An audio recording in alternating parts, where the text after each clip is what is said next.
Ang kasaysayan ng Star City ay kwento ng malaking transformasyon na nagmula sa simpleng konsepto ng pampaskong eksibisyon patungo sa isang permanenteng institusyon ng libangan ng Pilipinas. Nagsimula ang lahat noong 1976 nang itatag ng Philippine Center for International Trade and Exhibition o PhilCite ang taon ng Toys and Gifts Fair. Ang tradisyonal na perya na ito na ginaganap tuwing sasapit ang Kapaskuhan ay unti-unting nakakuha ng malaking suporta mula sa publiko dahil sa mga ibinebentang produkto at mga simpleng sakayan para sa mga pamilya. Dahil sa tagumpay ng taunang okasyon na ito na ginaganap sa loob ng complex ng Cultural Center of the Philippines sa lungsod ng Pasay, nagpa siyang pamunuan na gawin itong isang ganap at permanenteng pasyalan. Formal na binuksan ng Star City bilang isang hiwalay na permanenteng amusement park noong 23 ng Pebrero 1991. Ang pasyalan ay pagmamayari ng Star Parks Corporation ay isang direktang subsidiary ng Elizalde Holdings Corporation o kilala rin sa tawag na FJE Group of Companies. Ang pangunahing tao sa likod ng pagtatatag at modernisasyon nito ay ang negosyanteng si Fred J. Elizalde. Sa ilalim ng kanyang pamumuno, ang dating PhilCite building ay tuluyang giniba noong huling bahagi ng dekada 90 upang magbigay daan sa mas malalaking indoor rides at modernong pasilidad. Ang lokasyon nito na may kabuang sukat na 35,000 square meters sa Soto Corner, Halandoni Street, Rojas Boulevard, Cultural Center of the Philippines Complex sa Pasay ay naging stratehiko para sa mga pamilyang nagmumula sa iba't ibang bahagi ng Metro Manila at Karatig, Lalawigan. Ayon sa opisyal na kasaysayan mula sa ulat ng Inquirer News noong 3 ng Oktubre 2019, nakapagtala ang parke ng 1.3 milyong bisita sa unang taon pa lamang ng operasyon nito at umabot ito sa higit 2 milyon na bisita pagkalipas ng 3 taon. Maraming mahalagang trivia ang nakapaloob sa operasyon ng Star City na nagpapakita ng pagiging kakaiba nito sa lokal na industriya ng libangan. Isa sa pinakatampok na katangian nito ay ang pagiging natatanging all-weather at air-continued amusement park sa Pilipinas, kung saan ang malaking bahagi ng mga atraksyon ay matatagpuan sa loob ng isang dambuhalang gusali.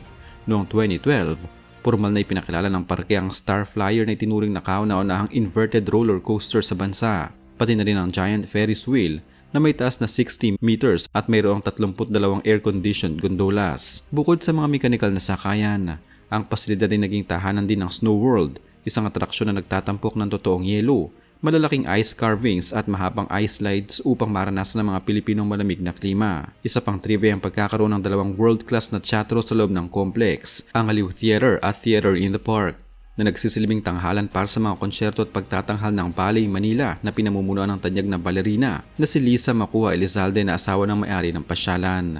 Matatagpuan din sa loob ng complex ang tanggapan at studio ng Manila Broadcasting Company tulad ng sikat na radio station na DZRH. Sa kabila ng tagumpay, hinarap ng Star City ang ilang malalaking trahedya at isyu sa kaligtasan na nag-iwan ng marka sa kasaysayan nito. Noong 9 ng Setyembre 2006, isang 12 taong gulang na batang babae ang namatay matapos mahulog mula sa Wild River Ride na nagresulta sa pansamantalang pagpapasara ng parke ng pamahalang lokal ng Pasay upang suriin ang mga safety belt at protocol.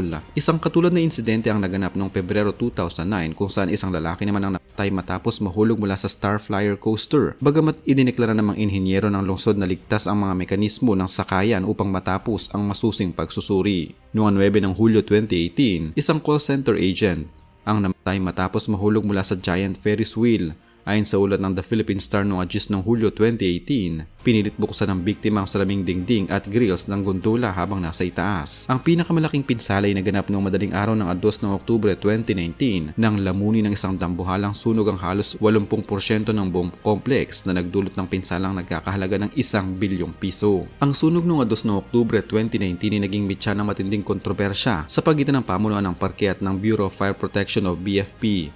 Noong una, nagpahayag ang Pasay City Fire Marshal na si Superintendent Paul Pilin na arson o sinadyang pagsunog ang sanhi ng insidente dahil sa natagpuang pakas ng gasolina at mga kahinahinalang sako ng bulak na ipinasok ng isang nangungupahan. Maring dinala ng Star Parks Corporation ang isyu sa media at tinawag na walang sapat na batayan at irresponsable ang pahayag ng BFP dahil ang gasolina ay ginagamit para sa bumper boat ride habang ang mga bulak ay stuffing para sa mga plush toys na premyo sa mga laro. Pagkatapos ng mas malalim na pagsisiyasat, formal na binawi ang teorya ng arson at kinumpirma ng BFP noong 27 ng Disyembre 2019 na ang sunog ay sanhi ng faulty electrical wiring o pag-overheat ng light ballast sa isang game booth sa ground floor. Ang pinsalang ito na sinundan agad ng pagpataw ng mga lockdown dahil sa pandemya ng COVID-19 noong 2020 ay nagwakas sa tuloy-tuloy na operasyon ng parke sa loob ng halos 3 taon. Matapos ang mahabang rehabilitasyon, muling binuksan ng Star City sa publiko noong 24 ng Pebrero 2022 na may bagong atraksyon at mas mahigpit na health protocols tulad ng temperature checks at pagbabawas ng kapasidad. Gayunpaman, kapansin-pansin ang mga tila pagkaunti ng bumibisita kumpara sa mga nagdaang dekada kung saan dagsa ang mga tao lalo na tuwing Pasko. Ang persepsyon na nalalaos na ang parke ay nagmumula sa ilang mahalagang salik sa modernong lipunan.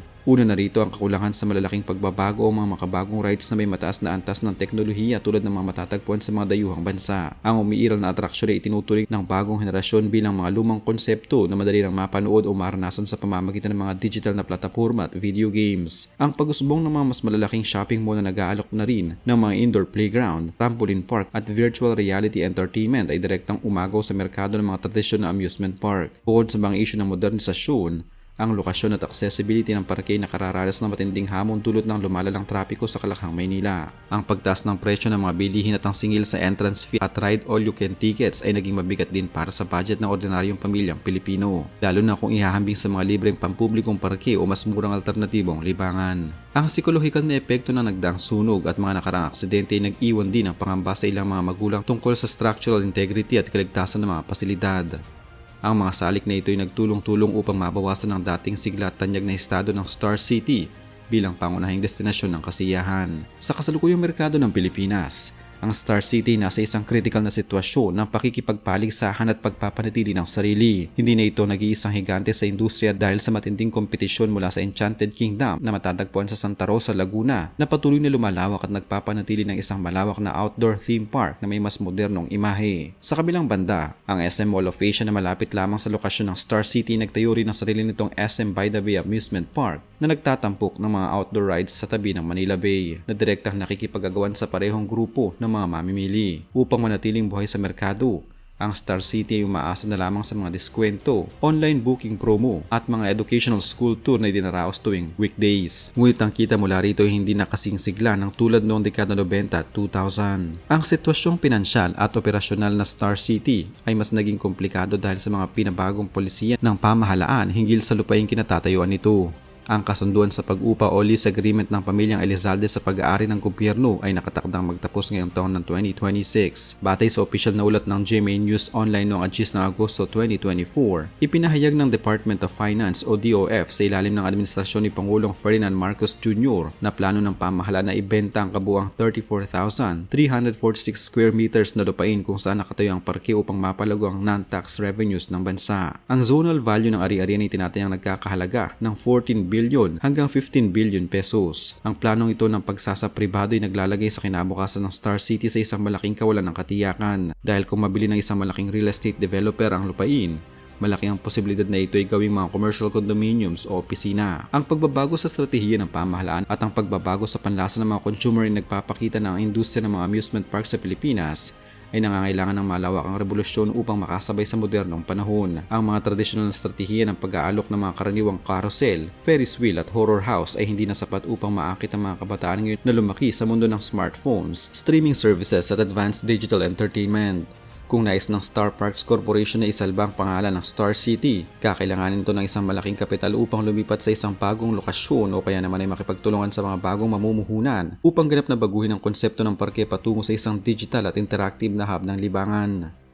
Ang merkado sa Pilipinas ay nananatiling bukas para sa mga pasyalan, ngunit ang prioridad ng mga tao ay lumipat na sa mga lugar na nag-aalok ng higit na kaginhawahan, kaligtasan at makabagong karanasan.